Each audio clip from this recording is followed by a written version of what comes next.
Hey everyone, welcome back to another Doctor Who video. Today we're going to be talking about Hugh Grant being deconfirmed as the 14th Doctor. This is a clip from my new Doctor Who podcast, Wild Endeavour, which if you haven't already subscribed to, please do so. We're trying to get to 300 subscribers as quickly as possible. But with that said, enjoy the clip. Yeah, all there is to talk about in the Doctor Who community at the moment, broadly, is all these 14th Doctor rumours that have been flying out left, right and centre, you know? And Yep. Should we get on to Yeah, that, then? it's up to you. Yeah, I'm letting you lead. I'll let you... I mean, I'm not. You know, it's a collaborative thing. True. Yeah. I just don't want to. I don't want you to feel like I'm just taking over. You know. I'm fine. Yeah, no. I thought it would be a good segue, but like when I mentioned the 14th Doctor rumours, to be like, yes, well, there's been a lot of them going on at the moment. Obviously, the most recent in the long line was the Hugh Grant one, originally reported by The Mirror. Now, the reason this one made waves was because The Mirror does have a somewhat decent track record with Doctor Who things, right? They had, I believe, Dewan's casting, they predicted, as the Master. Okay. Also, Ryan and Graham's departure, I believe they were one of the first to report that, and they they revealed Jodie was leaving January of last year, as in they were revealed that she was leaving this year, last year. Okay. So Doctor Who news-wise, they have a pretty decent track record. But anyway, they released an article basically being like, "Oh, insiders, an insider told us that Hugh Grant has been in talks to take over the role of the Doctor." They don't actually say 14th Doctor in the article, which is an interesting point of note. They do say, you know, the Doctor, and they also make mention of a Marvel-style, universe I saw that flying around. Thing. I haven't read any of the actual articles. I've just seen the rumours flying about on Twitter. Yeah, well, I went to look it up. I couldn't find the original article. I have read the original article, so obviously I'm got it up on screen for me at the moment. I probably should have done that, but I've already read it once before. But basically, what I've just said is kind of what the article says. It's just they mentioned that they have an insider who's told them Hugh Grant's in the fray, and also they're looking to do an MCU style, multimedia project type thing. And like that, I mean, that's clearly just based off what RTD has said in the past, though. I mean, probably, but like, I wouldn't be surprised if he did enact that, though. Like, if the support was there for his new era, like, I think that could definitely happen. But didn't he come out, like, literally, it was either earlier today or last night? Yes, like, well, this is what I was getting onto. Yeah, Hugh Grant was like, "Oh, no offense to Doctor Who, but like, yeah, I don't know where this came from. I've not been in talks." Now, I did see... obviously, as an actor, right, you're not going to be like... Yeah, I did Doctor Who. See a few people comparing it again to the Andrew Garfield thing of, like, he also said he wasn't going to be in No Way Home. But I'm like, yeah, but at the same time, like, we can't go into everything automatically thinking that. I'll be honest, I didn't believe it when I saw it, and I think it's just knowing who RTD is. It's not... The thing is, Hugh Grant, he's a decent actor, and I think maybe like, back in the day, yes, I could have seen him, but now, no, probably not. And I think it's just... I also just think he's a bit too posh to be the Doctor as well. I don't know. I mean, for me, I could see it because I know we felt differently on this. I saw your tweet. Like, obviously, you were featured in that article. Yeah, that was weird. Thanks, Newsweek for the shout out there. But like, I genuinely, when I heard that one, that was the one that made the most logical sense to me that I'd read so far, because like, he recently worked with Hugh on A Very English Scandal, I think back in like 2018. He'd thought of him before for the role in 2005. Obviously, that's kind of circumstantial evidence that makes it seem more credible. But for me, like we've seen a lot of different names thrown about that just weren't. That's the thing. That weren't in 2005. In 2005, I could have seen it. Yeah, sure. What I'm saying is like now, I feel like he's too big. There's names like Ollie Alexander and Danny Dyer and all these being thrown about, which I just don't see him casting. Like, I just don't see him going, this is the type of person that I want. Like, even though he had worked with them, the thing is, like, a lot of people go through, I guess, RTD's, working relationships. Because who out of these would make a good Doctor. But like in the case of like Ollie, Yeah, but they're not the go-to ones. In my opinion, at least, they're not the go-to ones. No, I feel. But I feel like people are just going. RTD has worked with these people, and then they'll find like a picture of them in kind of like a flamboyant-esque outfit or something that looks like, look, they're wearing like a long coat here. That means they'd be great for the Doctor, and I'm like, yeah, it's would kind they of. though? Yeah, I don't see the likes of Ollie Alexander. I'm going to be honest, and I don't know, this is probably controversial, but I see a lot of people on Twitter be like, "Oh, Lydia West," and I'm just like, I just don't. Lydia West is an interesting one, as in, I think, years and years, I couldn't see it. I've only seen her in years and years, to be fair. Yeah. So maybe she because was I thought she came across. I know she's like the same age as like, or just a bit older than Matt Smith when he took over. Yeah, it's but not I think really the age. Initially, I thought she just came across a bit young, but I think in It's a Sin, I think she does kind of show a lot of them doctory traits. Fair. And I'm like, okay, I can see this. I think she still wouldn't be my go-to. Yeah. I think she would work better as a companion. Yeah, I agree. Personally. And like people take offense to that, but that's not meant to be like an offensive statement. Like I would say the same about an actor like Arthur Darvill. Arthur Darvill is great as a companion. He's great as Rory, but he would not work in the Doctor role. I see Lydia West very much in a similar position. I just don't. At least from what I've seen of her, admittedly it is somewhat limited, but like, I just don't know whether she has that authoritative nature that I feel like the Doctor needs to have. No, that's what I mean. No, that's what I meant when like, It's a Sin. She does showcase that, and I'm like, okay, I do have to watch it. I get it.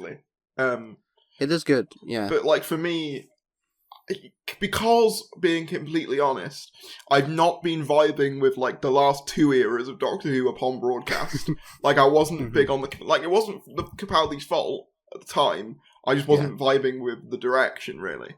And obviously with Chibnall's era, my thoughts on that are well documented. I just didn't want to risk. I don't want to risk an actor who I'm not going to be sure. You know what I mean? There's kind of that level of like for me, it's like.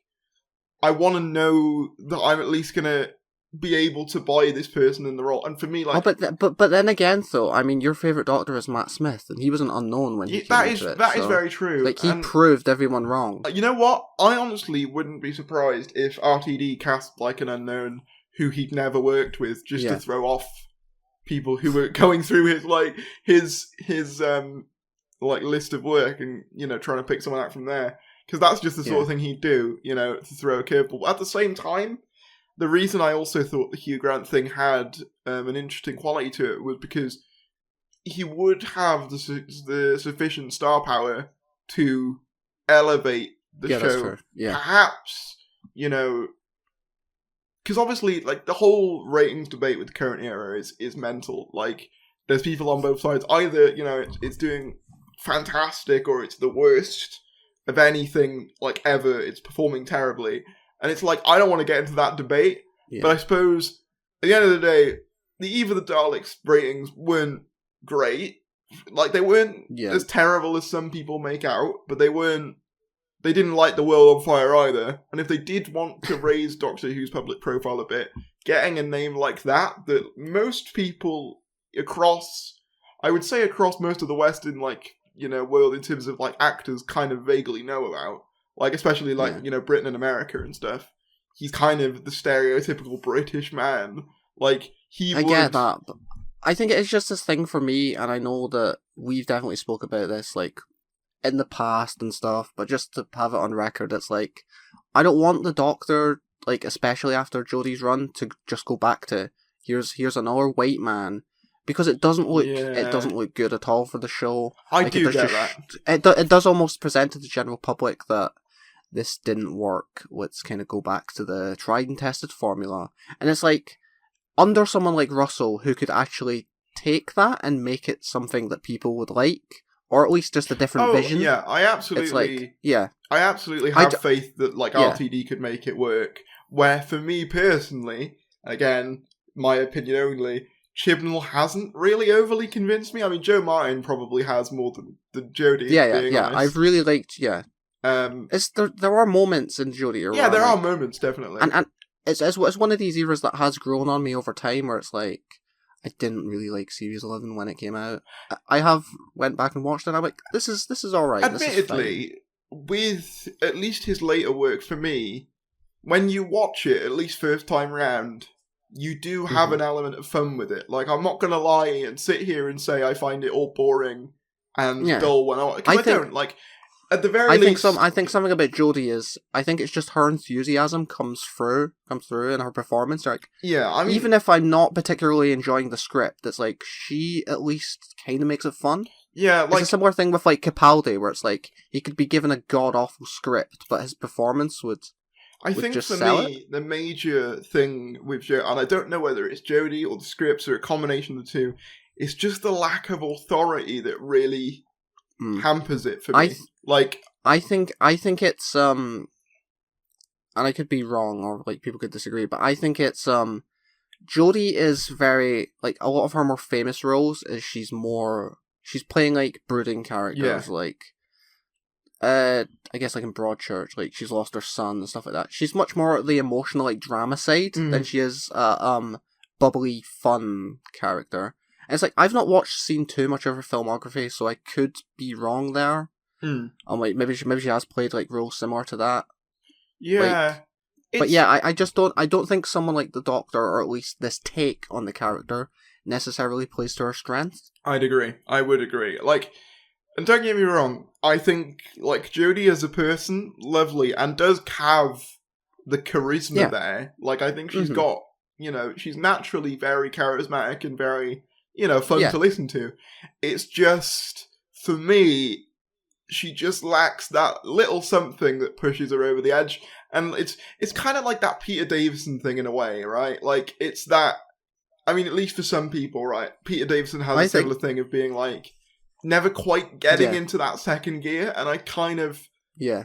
It's not until, like, his last story where you're like, I feel him as the Doctor. For me, I'm very much in a similar position with Jodie, I feel. And on top of that, I do genuinely think, like, the way she's written doesn't help. Like, one of the main issues I have with her as a character is just, like... the way she's always written to be like this morally righteous person and then do really questionable things, I'm like, that just makes me struggle to... The only time she's really called out on it is something like the Saranga conundrum. Yeah, and like people... And that's the Saranga conundrum. Exactly, that's the Saranga conundrum, and the guy who calls her out immediately gets jettisoned into space.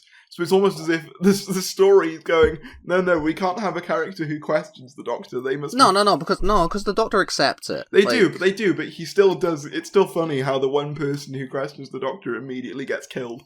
I think that's funny. Like, in a kind of ironic way. But yeah, like, I want to make sure, I guess, with the 4th Doctor, like, there kind of is that element of, like, uncertainty. Like, I don't want to go through another era where I'm not sure. I mean, I know Russell's writing will probably convince me of whoever, and I'm not too worried about the casting, because I do trust his instincts, but obviously I'm going to have my own preferences. So when people bring up Lydia West, and I'm not really feeling it, I'm like, And obviously that's nothing against people who think Lydia West would be great. I can understand why.